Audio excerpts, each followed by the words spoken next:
में गिराम देवी अपहृत्य तमः संततम अर्थान अखिलान प्रकाशयतु। तो रस के स्वरूप को बताया, वाक्यम रसात्मकम काव्यम, और रसते इति रसासे, जैसे रसात्मक जो वाक्य है वो काव्य है, तो जहाँ रस का आभास होगा वो भी काव्य होगा, जहाँ भाव होगा वो भी काव्य होगा, जहाँ भावाभास होगा वो भी काव्य होगा, जहाँ भावोदय होगा वहां भी काव्य होगा, जहाँ भाव संधि होगी वो भी काव्य होगा, जहाँ भाव सबलता होगी वो भी काव्य होगा। आया आपको अखिलेश जी? आ रहा ना? चलिए, तो दोषा तस्यापकर्षका, दोष क्या है? अब वो काव्य को हटाने वाले कौन है बता रहा है, वो काव्य को जो नष्ट कर देते हैं वो क्या है? दोष। कहते हैं ना, अरे आदमी तो बहुत अच्छा है यदि उसमें दोष नहीं होते, अगर एक खाने पीने वाला दोष उस पर नहीं होता तो हम उसको अपनी कन्या दे देते, ऐसा आता है ना पिक्चरों में। दोष जो होगा, किसी को दुष्ट व्यक्ति चाहिए नहीं, कोई किसी को अपना दुष्ट को भी अपना मित्र दुष्ट नहीं चाहिए, ये लिखा था ऐसा। बेईमान को भी अपना व्यक्ति ईमानदार चाहिए, ईमानदार चाहिए बेईमान को भी, सबसे ज्यादा उसको ईमानदारी चाहिए अपने धंधे में। ईमानदारी उसमें बहुत मायने रखती है, बेईमानी के धंधे में ईमानदारी का बहुत महत्व है। तो जो दोष है, दोष से विशिष्ट जो होता है वो होता है दुष्ट, और दुष्ट व्यक्ति को चाहता है नहीं। तो काव्य में भी जो दोष युक्त होगा उसको हटा दिया जाएगा। अब दोष क्या है तो बताओ? दोषा तस्यापकर्षकाः, दोष जो है वो काव्य के अपकर्षक हैं, उसके वो रस से मतलब काव्य के वो रस को हटा देने वाले, रस को कम कर देंगे दोष। कैसे बता रहा है देखो, श्रुते दुष्ट अपुष्ट अपुष्टार्थत्वादयः काणत्व खंजत्वादयो। जैसे देखो, कोई बहुत अच्छी कन्या है किसी की, और उसी विवाह होना है, उसका पति और उसका जो उसका जो पिता है, शास्त्र कहता है अभिरूपाय कन्या देया, ऐसे व्यक्ति को कन्या देनी चाहिए जो अच्छा रूप वाला हो। तो भैया जिसका ऐसा कौन व्यक्ति जिसका रूप नहीं है? हर किसी का रूप रहता है।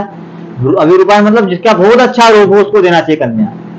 अब उसके पिता से कोई कहे कि ये बहुत अच्छा लगा है, सब कुछ है, काढ़ा है, क्या करेगा? देगा? अच्छा पिता होगा तो नहीं देगा।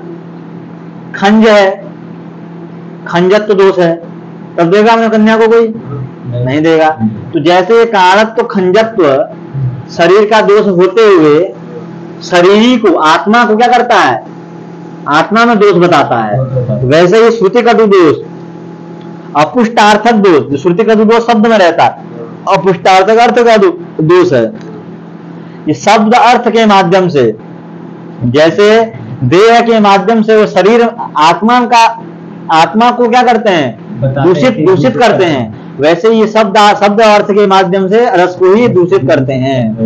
और देखो, जो काणत्व है, खंजत्व है, ये शरीर का धर्म है। शरीर में जब आपका दोष होगा तभी दोष होगा। और जो मूर्खत्व है वो दोष किसका है? वो आत्मा का है। वैसे व्यभिचारी भाव में स्व शब्द वाच्यत्व जो दोष है, व्यभिचारी भाव का जो स्व शब्द वाच्यत्व दोष है, वो जैसे किसी व्यक्ति का मूर्खत्व दोष, उसके शरीर का मूर्खत्व शरीर में थोड़ी रहता है। शरीर से कोई मूर्ख होता है क्या? शरीर उदाहरण दिया था भी, बहुत बड़े गुरु जी थे, बढ़िया लंबे, बताया ना भी कहानी। तो शरीर में कोई दिक्कत है? आत्मा का धर्म है ये मूर्खत्व। मूर्खत्व सीधे किसको दूषित कर देता है? आत्मा को। उसी प्रकार स्व शब्द वाच्यत्व जो हैं, ये सब व्यभिचारी भाव के जो दोष हैं, स्व शब्द वाच्यत्व आदि, सीधे आत्मा रस को ही क्या कर देते हैं? साक्षात काव्य के आत्मभूत रस को ही अपकर्ष करते हैं, उसके उत्कर्षता को कम कर देते हैं। इसलिए काव्य के अपकर्षक कहे जाते हैं। रस के अपकर्षक हैं, इसलिए काव्य के भी अपकर्षक हैं। ठीक, येषां विशेषोदाहरणानि वक्ष्यामः, इनके विशेष उदाहरण में आगे स्वयं कहेंगे। कह रहा है का ये बताओ, दोष तो बता दिए तुम, अब गुण क्या है बताओ? उत्कर्ष हेतवः प्रोक्ता गुणालंकाररीतयः। देखो, गुण कौन है? माधुर्य, ओज, प्रसाद, ये सब क्या है? गुण। जैसे किसी देह में गुण होते हैं, देही के भी गुण मान लिए जाते हैं। ये बताया कैसे? तो उत्कर्ष के हेतु जो कहे गए हैं, उत्कर्ष हेतु प्रोक्ता कौन? शौर्य गुणा अलंकार रीतया। गुण अलंकार रीति ये सब क्या है? गुण है, दोष है। गुण है। ऐसे ऐसे विद्वान हमारे लड़के आगे बैठे हैं कि गुण अलंकार रीति को क्या बता रहे हैं? ये गुण है, लिखा ही है। उत्कर्ष हेतु प्रोक्ता गुणा अलंकार रीतया। तो गुणादि क्या है? अलंकार रीति आदि सब गुण है। गुण मतलब माधुर्य आदि, जैसे बता रहा है गुणा शौर्यादिवत। जैसे माधुर्यादि गुण है वो शौर्य के समान। कोई व्यक्ति बहुत शूरवीर है, होता है ना कोई शूरवीर। जैसे एक बार हम कहीं थे तो वहां खाना बनना तो 10 गैस थी एक साथ।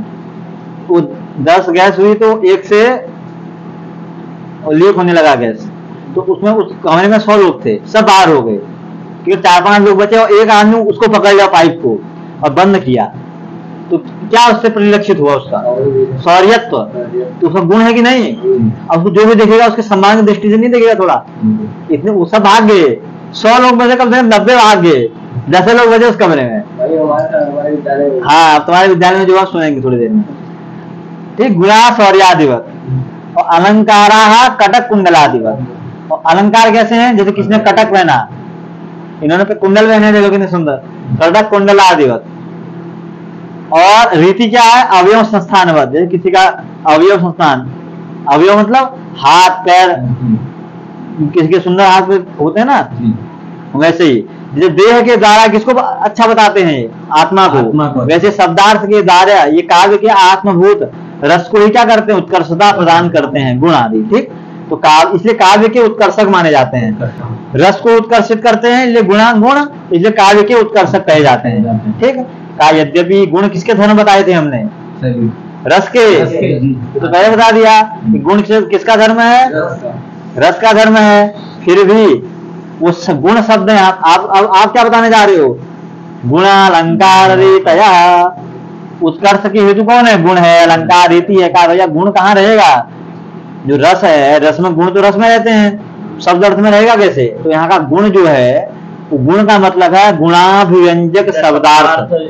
गुण शब्द का अर्थ क्या है? गुणाभिव्यंजक शब्दार्थ। गुण को अभिव्यंजित करने वाले शब्दार्थ, मतलब गुण को अभिव्यंजित करने वाले शब्दार्थ के माध्यम से वो रस को रस का उत्कर्ष करते हैं गुणादि, ये अर्थ लेना है। अतश्च गुणाभिव्यंजका शब्दा, गुण के अभिव्यंजक शब्द रस के क्या है? उत्कर्षक हैं, उसके रस को उत्कर्ष प्रदान करने वाले हैं। इति उत्तम भवति इति प्रागे उत्तम, ये कहना ये कहा जाता है। एवं अभी इन सब के गुणों के अलंकारों के विशेष उदाहरण आगे चलकर कहेंगे, ऐसा कह रहे हैं। अब इन्होंने देखो विशेषण दिया अपने आगे, कभी कभी परीक्षाओं में यही पूछ देता है अंतिम वाला पंक्ति, ये जो विशेषण दिया इन्होंने। इति श्रीमन नारायण चरारविंद मधुव्रत, ये कहते हैं कि पिता का नाम नारायण था, नारायण आचार्य था। इति, और दूसरे लोग कहते हैं कि नारायण भगवान नारायण के भक्त थे, वैष्णव संप्रदाय के थे, इसलिए भगवान नारायण कहा। और दूसरे लोग कहते हैं नारायण इनके पिता थे। दो अलग अलग मत है। तो भगवान नारायण, भगवान का लेना ठीक है, तो भगवान की स्तुति भी की है पहले।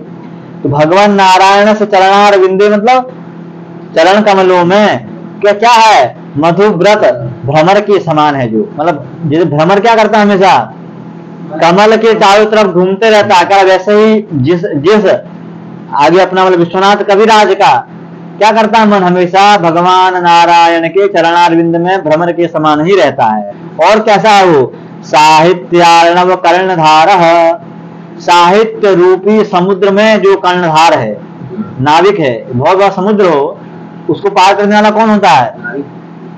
नाविक की भरोसे चलती है नाव। नाविक नहीं होगा तो डूब जाओगे। ये साहित्य समुद्र है, उसमें जो कर्णधार के जैसा है। और कैसा है? ध्वनि प्रस्थापन परमाचार्य, ध्वनि को प्रस्थापन करने वाला जो परमाचार्य कौन है?